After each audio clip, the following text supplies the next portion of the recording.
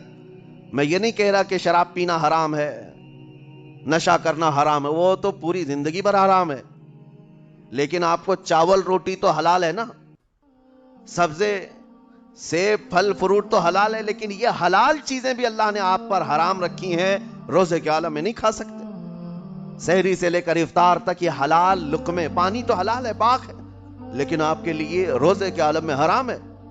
اسی طرح شادی شدہ مرد اپنی عورت کے ساتھ زندگی بھر کبھی بھی جمع کر سکتا ہے، رات میں سو سکتا ہے، لیکن حالت روزہ میں وہ حلال کام بھی حرام ہے، حلال کام بھی حرام ہے۔ اپنی عورت سے جمع کرنا حالت روزہ میں کیوں روکا گیا؟ کھانا پینا بھی حلال تھا، عورتوں کے ساتھ شباشی بھی حلال تھی، لیکن روزے کے عالم میں ان حلال چیزوں کو روکا گیا۔ تو آپ سوچ سکتے ہیں اس چیز کو، سوچ سکتے؟ وجہ یہ ہے کہ حلال چیزوں سے آپ کو روک کر بڑے حرام چیزوں سے بچانا مقصود ہے۔ آج اگر اپنے آپ میں اتنا کنٹرول کر لے جاؤ کہ چند حلال چیزوں سے دن بھر بچ سکتے ہو، انشاءاللہ رمضان کے بعد بڑی حرام چیزوں سے بھی اللہ آپ کو محفوظ رکھے گا۔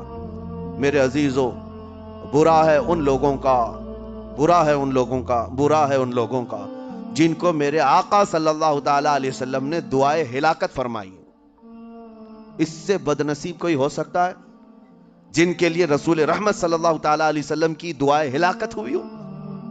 حضور صلی اللہ تعالی علیہ وسلم ایک دن مسجد نبوی شریف میں تشریف لے جا رہے تھے، منبر پر آپ نے قدم رکھا، آمین کہا، پھر دوسرے زینے پر قدم رکھا، آمین کہا، تیسرے زینے پر قدم رکھا، آمین کہا۔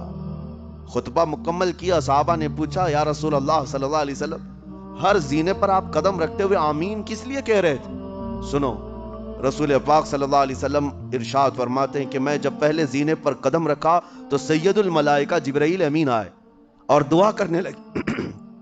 کیا دعا کیا؟ یوں کہا، یا رسول اللہ صلی اللہ علیہ وسلم وہ شخص ہلاک و برباد ہو جائے جو آپ کا نام سنے اور پھر اس کے بعد درود نہ بھیجے۔ حضور فرماتے میں نے آمین کہا۔ حضور کا نام سنتے ہی آپ کی زبانوں پر درود آ جانا چاہیے، اللہم صلی علی سیدنا محمد وآلہ وصحبہ وبارک وسلم۔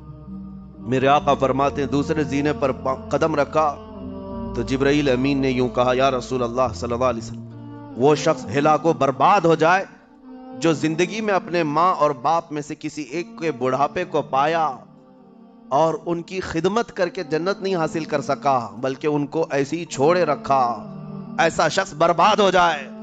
حضور فرماتے میں نے آمین کہا۔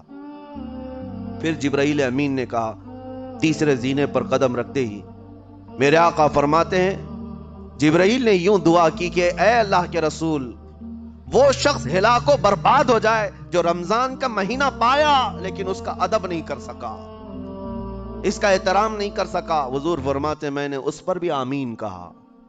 جس کی ہلاکت کے لیے جبرائیل امین دعا کر رہے ہوں اور اس دعا پر سید الانبیاء آمین کہہ رہے ہوں، ایسے شخص کی بربادی کا کیا انجام ہو سکتا ہے؟ وہ کتنا بد نصیب ہوگا۔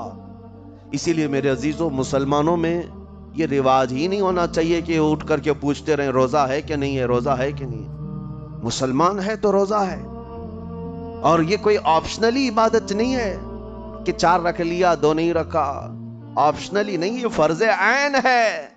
ایک روزے کو چھوڑنے کا گناہ فرمایا گیا 600 سال تک اسے دوزخ میں رکھا جائے گا، 600 سال تک۔ یہ معمولی چیز نہیں ہے۔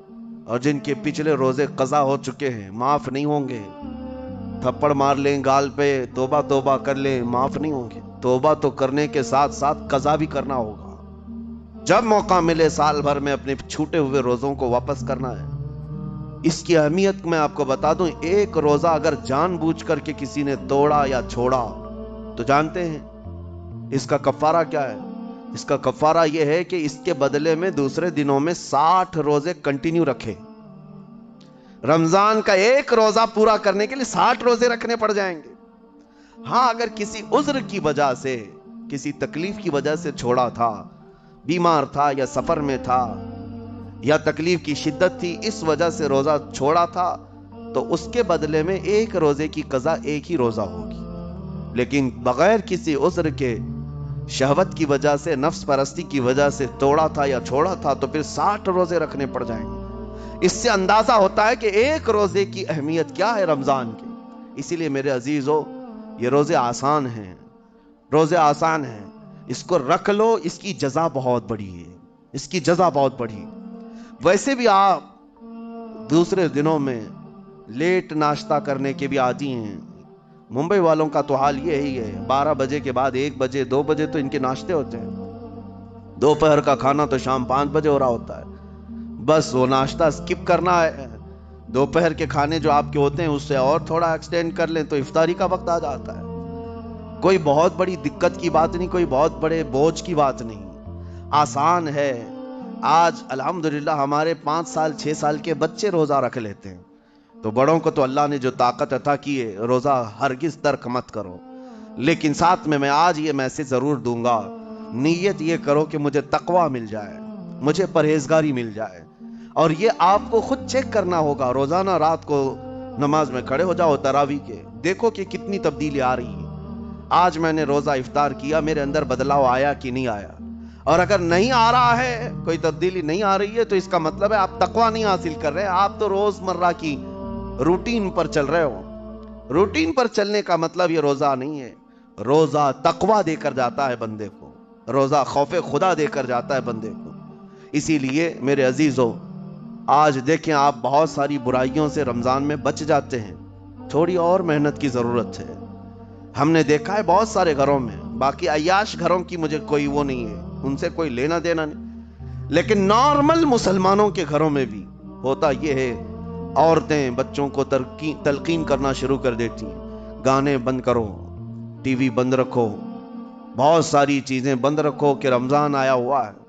اور رمضان میں اگر ٹی وی لگا بھی لیا تو کچھ اسلامک چیزیں دیکھنے لگ گئے. ماحول تم نے خود ہی بدلا ہے اپنے گھر میں.